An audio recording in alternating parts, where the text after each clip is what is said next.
Sir ఒక senior వైద్యునిగా ఇప్పుడు హైదరాబాద్ లాంటి సిటీస్లో వాతావరణం కాలుష్యం ఏ రకంగా ఉందో చూస్తున్నాం. ముఖ్యంగా ధూళి కాలుష్యం విపరీతంగా పెరిగిపోతుంది. ఢిల్లీ లాంటి ప్రాంతాల్లో అయితే ఇంకా దారుణంగా పరిస్థితుంది.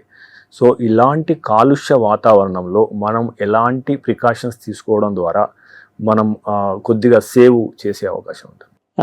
నిజం చెప్పాలంటే ఈ కాలుష్యపు కోరల నుంచి బయటపడడం అనేది సాధ్యం కాదు. ఎవరికైనా తప్పదు. మన ఢిల్లీ రాజధానిలో ప్రధానమంత్రి గారికైనా, ప్రెసిడెంట్కైనా, రాష్ట్రపతికైనా, మామూలు సాధారణ జీవికైనా ఎవరికైనా సరే కాలుష్యాన్ని తప్పించుకోలేరు. కాలుష్యాన్ని తప్పించుకోవాలంటే ఒకే ఒక మార్గం, డీజిల్తో తయారయ్యే, డీజిల్ వాడుకుని నడిచే వాహనాలని మనం తగ్గించుకుని బ్యాటరీతో నడిచే వాహనాలని పెంచుకోవడమే సరైన మార్గం. చాలామంది ఏమనుకుంటారంటే రోడ్డు మీద ఉన్న డస్ట్ వల్ల జబ్బు వస్తుంది అనుకుంటారు. కాదు. డిఈపి అనుకున్నాం మనం, డీజిల్ ఎగ్జాస్ట్ ప్రోడక్ట్స్ అంటాము.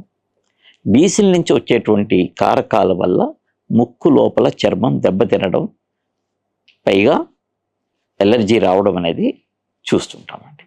సో డిఈపిని తగ్గించాలి అంటే వాహనాలని మనం తగ్గించుకోవాలి. ఓకే. సో అంటే మనం మాస్క్ లాంటివి పెట్టుకోవడం కానీ మిగతా ఏమన్నా చేయడం ఏదైనా ఉపయోగకరంగా ఉంటుందా?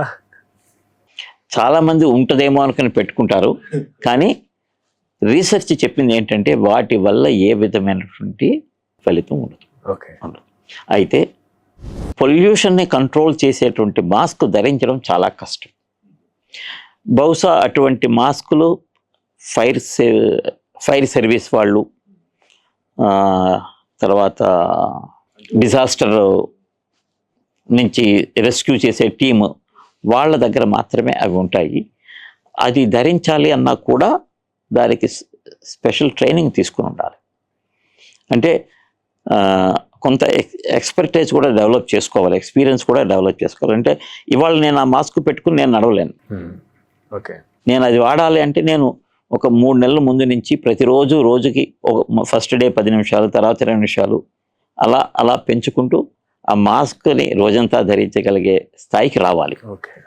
సో ఇది ఈ ట్రైనింగ్ ఇందాక చెప్పినట్టుగా ఫైర్ సర్వీస్లో వాళ్ళు, తర్వాత డిజాస్టర్ రెస్క్యూ టీం వాళ్ళు ట్రైనింగ్ తీసుకుంటారు, వాళ్ళు వాడగలుగుతారు.